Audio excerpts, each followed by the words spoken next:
아버지 하나님, 이 밤에도 저희가 하나님의 말씀을 듣고자 모였습니다. 말씀을 들을 때 성령께서 우리에게 주시는 음성을 듣게 하시고, 아버지 하나님, 그 말씀 안에서 우리가 끝까지 다윗처럼 인내하며 끝까지 아버지 하나님 주님이 오실 날을 기다리며 살아갈 수 있도록 도와주시옵소서. 감사드리며 우리 주 예수 그리스도의 이름으로 기도드리나이다. 아멘. 자,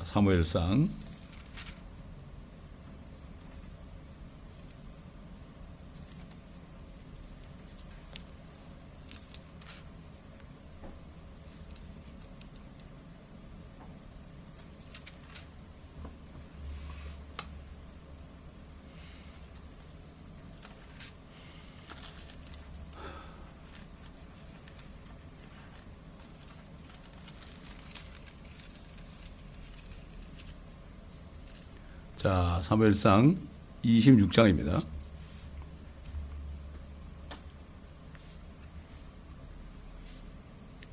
1절부터 읽어가면서 우리가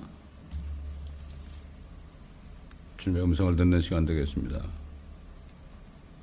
시빈들이 기브아에 이르러 사울에게 와서 말하기를 다윗이 여시본 앞에 있는 하킬라산에 숨지 아니하였나이까 하니, 사울이 일어나서 이스라엘에서 선정한 3,000명을 그와 함께 대동하고 10광야로 내려가서 10광야에서 다윗을 찾으려 하여 사울이 여시본 앞에 있는 하킬라산 그 길가에 진쳤더라.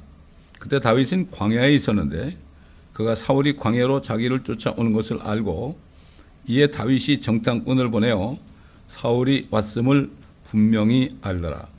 다윗이 일어나 사울이 진친 곳에 이르렀는데 다윗이 사울과 그의 군대대장 넬의 아들 아브넬이 누워있는 자리를 보니, 사울은 참호 속에 누워있고 백성은 그를 에워싸고 진쳤더라. 그때 다윗이 히딘 아히멜렉과 스루야의 아들 요압의 형제 아비새에게 대답하여 말하기를, 누가 나와 더불어 진영으로 내려가 사울에게 가겠느냐 하니, 아비새가 말하기를 내가 당신과 함께 가겠나이다 하더라.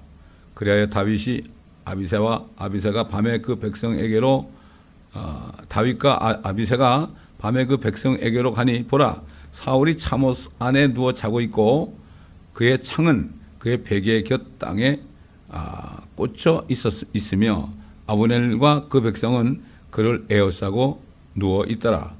그리하여 아비새가 다윗에게 말하기를, 하나님께서 오늘 당신의 원수를 당신의 손에 넘겨주셨나이다.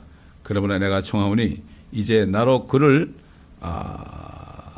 참으로 단번에 땅에까지 찌르게 하소서. 내가 그를 2번 찌르지 아니하리이다 하니, 다윗이 아비새에게 말하기를 그를 죽이지 말라. 그 누가 자기 손을 뻗쳐 주의 기름 부음 받은 이를 치고서도 죄가 없을 수 있겠느냐 하고, 다윗이 더 말하기를 주께서 살아 계시는 한 주께서 그를 치시든지 그에게 죽음의 날이 이르든지 아니면 그가 전쟁터에 내려가서 멸망하든지 하리라. 내가 내 손을 뻗쳐 주의 기름 부음 받은 이를 치는 것은 주께서 금하신 것이라. 그러나 내가 청하노니 너는 이제 그의 베개 곁에 있는 창과 물병만 취하라. 그리고 가자 하더라. 참 다윗은 하나님의 뜻을 바로 한 사람이에요. 정말 오죽했으면 그 하나님이 그 사울하고 그의 부하들을 그냥 깊은 잠에 빠지게 했거든요. 얼마나 좋은 기회예요. 가서 그 사울 옆에 있는 꽂혀 있는 창과 물병을 물병이 그걸 가져가도 모르는 판이니까 그건 뭐 죽일 수 있는 거 아니에요? 근데 기름 부음 받은 자를 절대로 해치지 말아라. 굉장히 중요한 말씀입니다, 이게. 우리 한번 유다서 보겠습니다. 유다서. 우리가 알아야 되는 거는 우리 원수 마귀가 기름 부음 받은 덮는 그룹입니다. 이걸 아셔야 돼요. 그가 사울처럼 됐지만은 사울처럼 돼가지고 하나님의 자녀들을 괴롭히지만, 그러나 그 마귀도 기름 부음 받은 덮는 그릇, 기름 부음 어노인티드예요. 그것도 그리스도예요. 적 그리스도가 뭐예요? 그리스도. 기름 부음 받았는데 참 그리스도신 예수 그리스도를 대적하고 그의 자녀들과 그의 백성을 대적하기 때문에 적 그리스도가 된 거예요. 그것도 그리스도예요. 적 그리스도도 그리스도입니다. 이걸 바로 알아야 됩니다. 어? 자, 유다서 1장밖에 없죠. 8절부터 보면 이와 같이 이러한 더러운 꿈을 꾸는 자들도 육체를 더럽히며 다스림을 경시하고 권 있는 자들을 비방하는도다. 그러나 천사장 미카엘도 모세가 몸에 대하여 마귀와 더불어 다투며 논쟁할 때 감히 그를 모독하는 비난을 하지 아니하고 오직 주께서 너를 책망하시느라고만 말했느니라. 자, 요즘에 말이죠. 기름 부음 받은 종들이 무슨 말씀을 전하고 뭘 할 때 얼마나 여기 보면은 다스림을 경시하고 권 있는 자들을 비방하는 자들. 자기 마음에 안 든다고 어떤 목사가 말씀을 전하는데 자기하고 틀린다고 이럴 수 있느냐 뭐 이러면서 비방하는 거 있잖아요. 기름 부음 받은 종입니다. 종인데 함부로 비방하면 안 돼요. 그건 하나님의 소관이란 말이에요. 그럼 이게 뭐라 했어요? 천사장 미카엘도 모세의 몸에 대하여 천사장 뭐가요? 천사장 미카엘도 모세의 몸에 대하여 마귀와 더불어 다투며 논쟁할 때 감히 그를 모독하는 비난을 하지 아니하고 오직 주께서 너를 책망하시느니라고 말하였느니라. 모세의 몸을 가지고 이제 다툰 거죠. 왜 그런지 모르겠어요. 그러나 이게 볼 때 모세의 몸이 묻혀 있으면 이스라엘 백성들이 거길 찾아가가지고 우상하게 될 거라고. 그러니까 하나님께서 없애버린 거예요, 그거를. 그러니까 이 모세의 몸에 대해서 마귀하고 다퉜다. 마귀가 다퉜다. 그럴 때도 절대로 미카엘 천사장은 그 마귀에 대해서도 모독하는 비난을 하지 않아요. 얼마나 모독할 수 있어요? 야, 너 이렇게 말이야, 이렇게 못된 짓 하고 말이지 세상을 이렇게 죄와 사망과 저주로 만들어 놓고 네가 또 모세의 몸에 손을 대 이렇게 할 수 있잖아요. 호통을 칠 수 있지 않습니까? 그러나 이제 환란 중간이 되게 되면은 미카엘 천사장과 그의 군대와 그 용과 마귀와 서로 싸워가지고 마귀가 이기지 못해서 결국 땅으로 내어 쫓깁니다. 앞으로. 그래서 하늘에 있는 자들은 즐거워하라. 땅과 바다는 화 있을진저. 이는 마귀가 자기 때가 얼마 남지 않은 것을 알고 분을 내어 저들에게 내려갔습니다. 자, 이렇게 하나님께서 그랬잖아요. 사도 바울을 통해서 그러고 원수 갚는 것은 내게 있다. 원수 갚는 것은 하나님이 갚는 거지 우리가 갚는 게 아니라는 얘기예요. 사울은 분명히 다윗의 원수입니다. 다윗의 분명히 원수인데 원수 갚는 것은 하나님께 속했다. 이 말씀을 순종한 거예요. 요즘에 사람들이 주님을 따른다고 그러지만은요, 정말 말씀에 순종하는 사람이 그렇게 많지 않습니다. 서로 막 싸우고 말이죠. 오죽하면 갈라디아서 보게 되면은 서로 물고 뜯으면 말이죠. 피차 멸망할까 조심하라 그랬거든. 그렇잖아요. 서로가 그리스도인들 기름 부음 받는 자들이 서로 싸우고 그러면 어떻게 돼요? 피차 멸망하는 거예요. 네? 이게 다윗은 자기 부하가 기회가 좋다고 이제 원수 갚을 수 있지 않느냐? 그렇게 할 때 누가 자기 손을 뻗쳐서 죄의 기름 부음 받은 이를 치고서도 죄가 없을 수 있겠느냐? 자, 그러고 보세요. 하나님께 맡기는 장면이에요. 다윗이 뭐라고 그랬어요? 주께서 살아계시는 한 주께서 그를 치시든지 또 그 다음에 이제 때가 돼서 죽든지 죽음의 날이 이르든지 아니면 그가 전쟁터에 내려가서 멸망하든지 하리라. 이 세 가지겠죠? 뭐가 이루어졌어요 나중에? 전쟁터에 나가 죽었어요. 이게 하나님의 사람에 하나님께 맡기는 거야. 모든 염려를 주께 맡겨버려라. 원수 갚지 말아라. 아니 원수를 주님이 갚아준다는데 왜 그래요? 주님이 어떻게 갚아줘요 나중에? 주님이 이제 환난 끝에 내려오셔가지고 그 원수 마귀를 묶어가지고 저 끝없이 깊은 구름 무저갱 속으로 쳐넣잖아요. 천년 후에 잠시 나오게 해가지고 천년 동안 얼마나 사람들이 뭐 바닷모래처럼 곡과마곡 모든 민족들이 그냥 뭐 천년을 사니까 얼마나 많이 자식을 낳겠어요. 이 땅이 완전히 뭐 바닷모래처럼 사람이 많아지는 거예요. 옛날 솔로몬 왕 때도 그랬어요. 솔로몬 왕 때도. 그게 바로 솔로몬은 그 당시 예수 그리스도의 모형이요. 천년왕국 때 그렇게 바닷모래 말아같이 많은 사람들이 있을 것을 미리 모형으로 보여준 겁니다. 그게. 자, 주님이 원수 갚으러 오시는 거 아니에요? 그래서 뭐라 했어요? 사도 바울도 그렇고 요한도 그렇고 하나님의 아들이 나타나신 목적은 마귀를 멸하는 것이다. 원수 갚는 거다. 또 하나님의 아들이 나타난 것은 마귀의 일을 멸하는 것이다. 이게 두 사도들이 이렇게 증거했습니다. 이게 하나님의 일이에요. 이게. 그 하나님의 일은 우리가 하는 게 아니에요. 우리는 하나님 주님만 잘 따라가면은 마귀를 그렇게 하나님께서 원수를 갚아주는 거예요. 그리고 이 마귀는 우리가 죽는 날까지 또 우리가 휴거되는 날까지 끝까지 따라옵니다. 그래서 광야로 내모습니다, 여러분. 그렇기 때문에 우리는 이 땅에 사는 동안에 이거를 각오하고 살아야 돼요. 각오하고 살아야 돼. 편하게 살려고 그러면 그때부터 문제가 되는 거예요. 그래서 다윗이 이렇게 얘기했죠. 번영의 날에 내가 흔들리지 않게 해달라고. 사람이 뭐가 영육간에 참 번역이 되고 그러면은 영적으로나 육신적으로나 번역이 되게 되면 그러면 흔들리게 돼. 흔들리는 게 뭐예요, 이게? 흔들리는 것은 결국은 변하게 된단 말이죠. 그때 흔들리지 않게 해달라고 다윗이 그런 기도를 했습니다. 왜 그럴까요? 옛날에 왕이 이제 그러다 왕이 돼가지고서 편안하게 왕궁에 있을 때 간음죄와 살인죄를 졌잖아요. 그걸 알기 때문에 그런 기도를 드린 겁니다.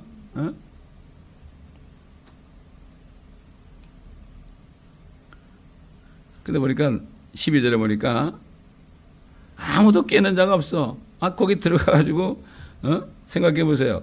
지금 두 사람이 들어갔는데 거기에는 사울을 비롯해서 3,000명이 3,000명이 자고 있어요. 그 한 사람이라도 깨면 어떻게 돼? 그건 들통나면 죽는 거예요. 근데 어떻게 안 죽었느냐? 여기 뭐라고 그랬어요?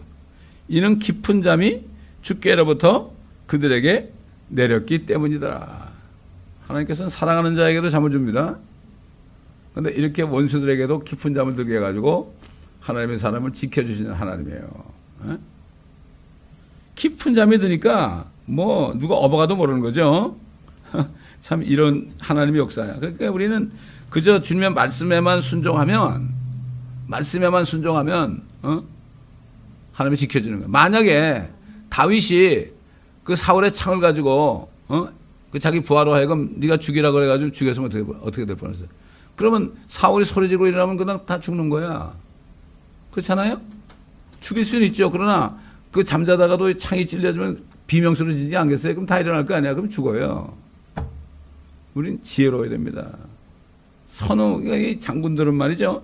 장군들은 앞뒤 좌우를 안 봐요. 그냥 승질 가지고 한단 말이에요. 지혜가 없는 거예요, 이게. 어리석은 사람이에요. 그런 사람들 말을 들으면 안 됩니다. 근데 얼마나 지혜로워요. 그래가지고 이제 다윗이 저편으로 건너가서 말이죠. 13절 보면은 멀리 떨어진 다음에 뭐라 했어요? 다윗이 그 백성과 내레 아들 아브넬을 향해 부르짖어 말하기를 아브넬아, 네가 대답하지 않느냐? 깜짝 놀랐죠? 깬 거죠? 그러니까 아브넬이 대답하여 말하기를 왕에게 소리치는 너는 누구냐?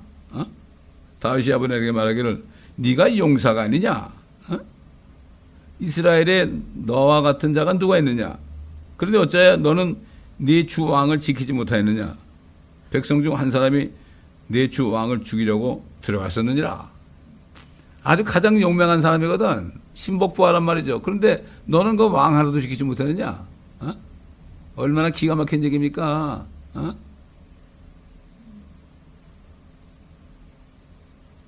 네가 행한 이 일이 선하지 아니하도다. 주께서 살아계시는 한 너희가 주의 기름 부음 받은 이 즉 너희 주인을 지키지 못하였으니 너희는 죽어 마땅하도다. 당연히 죽어야 됩니다. 왕의 창과 왕의 베개 곁에 있던 물병이 어디 있는지 보라. 깜짝 놀란 거죠. 깜짝 놀란 거죠. 이게 지혜로운 하나님의 종들이 이 땅에 살아가면서 행할 일입니다. 승질내면 안 돼. 예를 들어서 정말 처천지 원수 같은 사람이 그렇게 괴롭히는 사람이 이제 바로 코앞에 가지고 내가 이제 그 당한 것을 다 해결할 수 있는데 그거를 못 참고 원수를 받게 되면 어떻게 돼요? 생각지 못하는 일들은. 왜? 하나님의 말씀에 순종하지 않았기 때문에. 하나님의 말씀에 순종하면 어떻게 되죠? 말씀에 순종하지 않은 것이 바로 마법하는 것 같다 그랬죠. 사무엘이 사울에게 말씀에 순종하지 않은 그때 바로 사탄이 역사해가지고 마술을 거는 거예요. 그럼 그때는 뭐 앞뒤 가릴 수가 없습니다.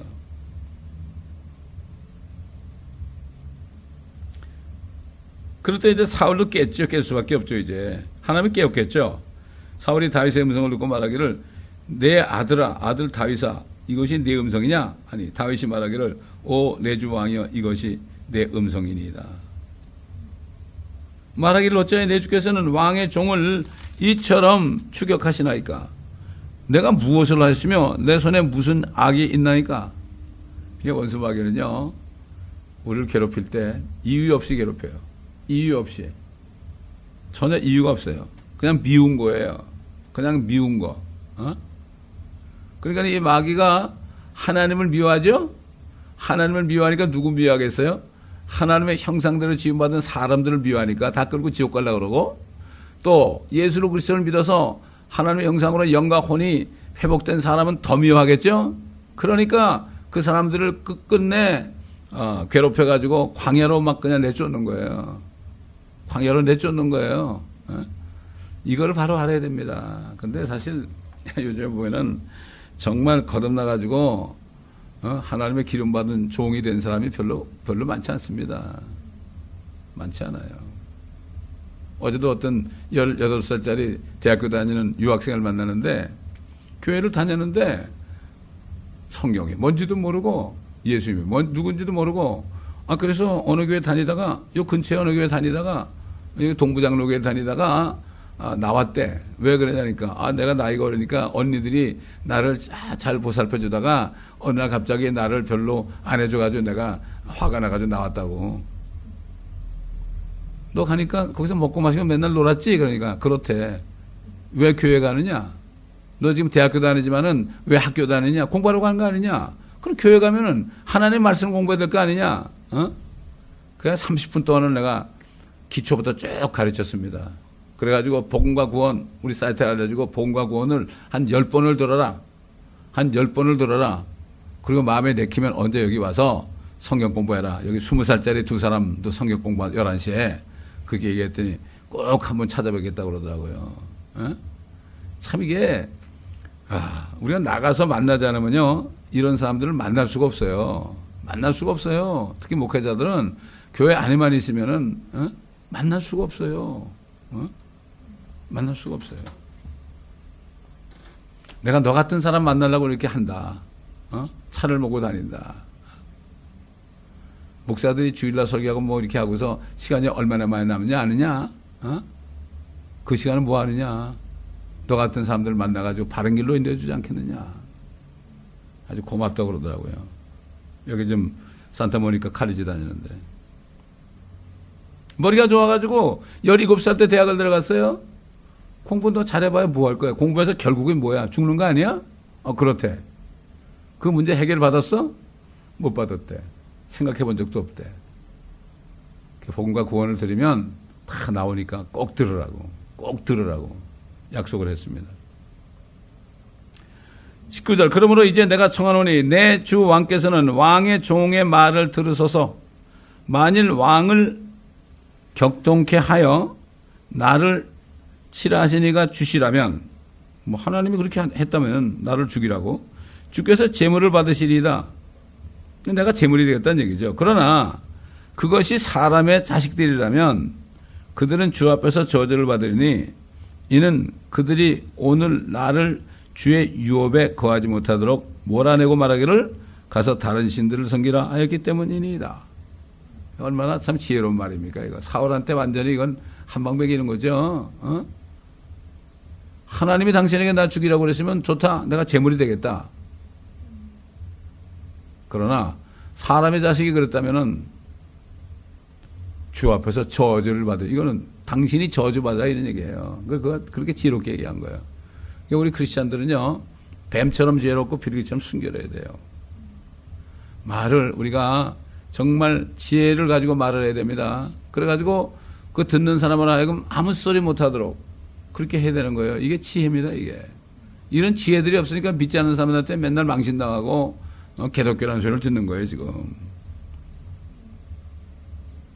그러므로 20절 이제 내 피가 주의 얼굴 앞에서 땅에 떨어지지 않게 하소서. 이는 어떤 사람이 산에서 한 마리 메추라기를 사냥한 것 같이 이스라엘의 왕이 벼룩 한 마리를 찾아 나섰기 때문이니이다. 아니 당신 나 하나를 따라서 3,000명이나 되는 군대를 데리고 벼룩 한 마리 잡으려고 대군을 몰고 온 거 아니냐. 이거 얼마나 우스운 얘기냐. 당신 바보냐 이런 얘기죠. 당신 바보냐. 다윗이 대적을 안 했을지라도 그에게 이렇게 말할 수 있습니다. 하나님이 주신 지혜를 가지고 뱀처럼 지혜롭게 얘기해야 되는 거죠. 뱀이 지혜가 많으니까 이불을 꼬셨죠. 아담도 꼬셨고 꼬이는 재미, 꼬이는 기술이 뱀이 얼마나 많습니까? 그래서 뱀이 말이죠.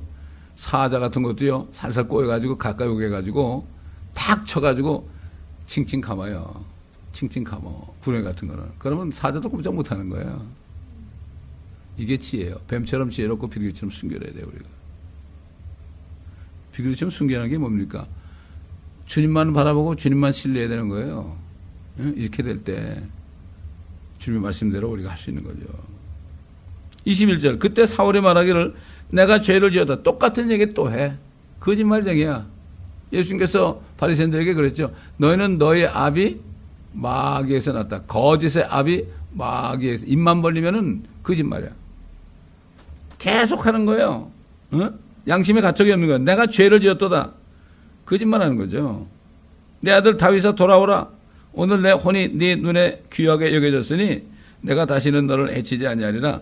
보라 내가 어리석은 짓을 하였으며 심히 잘못하였노라 하더라. 만약에 다윗이 말해 바보처럼 그 앞에 나갔으면 어떻게 돼? 죽었죠. 그나. 지혜로워야 되는 거예요. 절대 믿으면 안 돼요. 믿으면 안 돼. 거짓말한 자들의 말을 절대 믿으면 안 됩니다. 눈물을 흘리면서 잘못했다고 그래도요. 절대 믿으면 안 됩니다. 그러자 다윗이 대답하여 말하기를 왕의 창을 벗어서 그리고 청년 하나를 보내셔 가져가게 하소서. 얼마나 젠틀합니까? 다시 돌려드리는 거예요. 그걸 가져온 이유는 그거 가지고 써먹겠다는 아니고 깨닫게 하려고 그런 거 아니에요. 그래도 못 깨달아요. 왜? 마귀는 깨달을 수가 없어요. 회개를 못해요. 마귀에게 씌어가지고 퍼졌다면은 절대 회개 못해요. 절대 회개 못합니다. 이런 사람이 얼마나 많은지 몰라요. 주께서 각 사람의 의와 신실함을 그에게 갚으시기를 원하오니 이는 주께서 오늘 왕을 내 손에 넘겨주셨으나 내가 내 손을 뻗쳐 주의 기름 부음 받은 일을 치기 원치 아니하였음이니이다. 보소서 오늘 왕의 생명이 내 눈에 소중히 여겨진 같이 내 생명도 주의 눈에 소중히 여겨져서 그가 나를 모든 환난에서 구해 주시기를 원하나이다. 하나님 앞에서 사울한테 얘기하는 게 아니라 하나님 앞에서 고백을 하는 거예요. 얼마나 멋집니까? 참 다윗은 하나님의 마음에 합한 자였어요. 다윗은 옛날에 바세바 범하고 우리아를 죽인 그거 외에는 온전한 사람이라고 그랬어요. 하나님이. 그걸 통해서 자기가 모태에서 죄악 중에 조성되었다는 고백을 했던 거죠.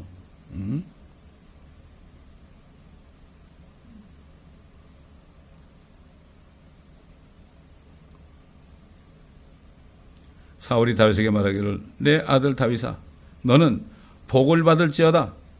네가 큰 일을 행할 것이며 또 늘 승리하리라 하더라. 그 하나님께서 어떻게 해요? 그 입을 통해서 축복의 말을 하게 하는 거예요. 원수의 입을 통해서. 아직까지는 죽기 직전이에요. 죽지 않았어요. 기름 부음 받는 상태에 있어요. 다윗이 왕 되기 전까지는. 그렇죠? 왕이에요 아직도. 하나님은 그 입술을 사용해서 내 아들 다윗아 너는 복을 받을지어다. 네가 큰 일을 행할 것이며 또 늘 승리하라. 이에 다윗이 자기 길을 가고 사울도 자기 처소로 돌아가더라. 근데 다윗은 믿지 않았어요. 그렇다고 다시 사울에게 나가지 않았어요. 다음 장 보게 되면은 적군의 진지로 들어갔어요. 필리스타인 진지로 들어갔어요. 이런 말 있죠? 호랑이 잡으려면 어디로 가야 돼요? 호랑이 굴로 들어가야 돼요. 때로는 하나님의 자녀들도요, 이런 지혜가 필요합니다. 거기다 숨기는 거예요, 자기를. 적군의 진지에 가서 숨기는 거예요. 그러니까 오늘날도 성령을 받아서 하나님의 기름 부음 받은 그리스도인들은 이렇게 살아야 돼요. 정말 그리스도인이 몇 명 될까요? 한번 생각해 보세요. 노아 때 그렇게 사람이 많았을 거예요. 1000년 동안 자식을 낳았으니까 수억이 됐다고 해봅시다. 그 중에 노아 한 사람이야. 예레미야 때도 예레미야 한 사람이야. 소돔 때도 롯 한 사람이야. 분명히 주님이 그랬죠. 인자가 세상에 올 때 노아 때 마찬가지라 그랬죠. 노아 때가 똑같은 거예요. 여러 가지로. 믿는 자도 없고, 공의를 행하고 정의를 행하는 사람도 없고, 진리를 찾는 사람도 없고. 그러니까 우리가 외롭죠. 외로울지라도 우리가 같이 외로운 사람끼리 모여가지고 말이죠, 예배드리고 말씀을 공부하고 또 멕시코 전도하러 가고, 이게 얼마나 행복한 일입니까 이거? 그렇잖아요. 이게 행복이지 뭐. 그래. 뭐 대형교회 가가지고 앉아가지고 그 예배드리고 뭐 할 거예요? 아수라장 속에서 말이죠. 우리는 주님만 함께 하시면은 더 이상 필요 없습니다. 주님이 함께 하지 않고 아무리 사람 많아도 소용없고, 아무리 교회 멋진 건물이 소용없고, 아무리 좋은 악기 있어도 소용없고, 아무리 좋은 부동산이 있어도 소용없습니다. 주님이 함께 좁은 문은 주님이 함께 하지만, 넓은 문은 사람은 많지만 주님이 안 계십니다. 그게 멸망길입니다. 그게. 이거를 알면서도, 특히 목회자들이 이걸 알면서도 깨닫지 못해요. 넓은 길로 간다고. 주님 없는 길로 간다니까 사람 의지하고 간단 말이에요. 의지하면 어떻게 돼요? 의지하면 거기에 당하는 거예요. 의지하는 것을 거기에 당하게 돼 있는 거예요. 그래서 이사야 6장 보게 되면은 이스라엘 사람들이 말이죠, 의지하는 것을 다 재버렸어요. 하나님이. 의지할 게 있으면 하나님 안 따라거든. 말도 못해. 참, 그렇기 때문에 우리가 정신을 바짝 차리고, 기도한 가운데 어제도 주님 말씀을 주시더라고. 너는 주를 기다리라. 너는 주를 기다리라. 이게 뭐예요? 다른 사람이 안 그럴지라도 너는 주를 기다리라. 담대하라. 너는 주를 기다리라. 그리하면 주께서 네 마음에 힘을 주실 것이다. 그 다음에 또 너는 주를 기다리라. 3-4번 말씀하셨어요. 성경에서 얘기했단 말이에요. 또 했던 게 무슨 뭐 어떤 귀에 소리 들은 줄 아는 그런 그게 아니에요. 성경을 읽다 보면은 주님의 음성이 들립니다. 음성이 들리는 거예요. 기도하겠습니다. 감사합니다. 오늘도 기름 부음 받은 자, 지혜로운 자와 참 그리스도의 모형인 다윗과 적그리스도의 모형인 사울을 비교해 보면서 우리가 다시 한번 주님의 말씀을 상기했습니다. 뱀처럼 지혜롭고 비둘기처럼 순결하라는 말씀.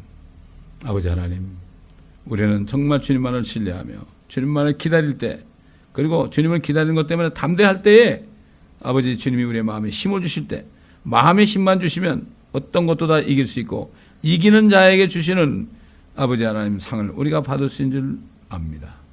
아버지 하나님, 이제 이 적그리스도를 마귀와 함께 거짓 선지자와 함께 다 우리의 원수를 갚아주는 우리 주님의 그러한 그 때가 올 때까지 아버지, 우리가 끝까지 다윗처럼 때로는 광야로 내쫓기고 때로는 적진에 들어갈지라도, 그러나 아버지 하나님 끝까지 주님만을 신뢰할 때 주님이 주신 지혜를 가지고 아버지 적을 이기고 저들을 부끄럽게 하고 오히려 적들의 입을 통하여 아버지 하나님 축복된 메시지를 받을 수 있는 이러한 정말 멋진 삶을 살 수 있도록 도와주시옵소서. 감사하며 우리 주 예수 그리스도의 이름으로 감사하며 기도드리나이다. 아멘.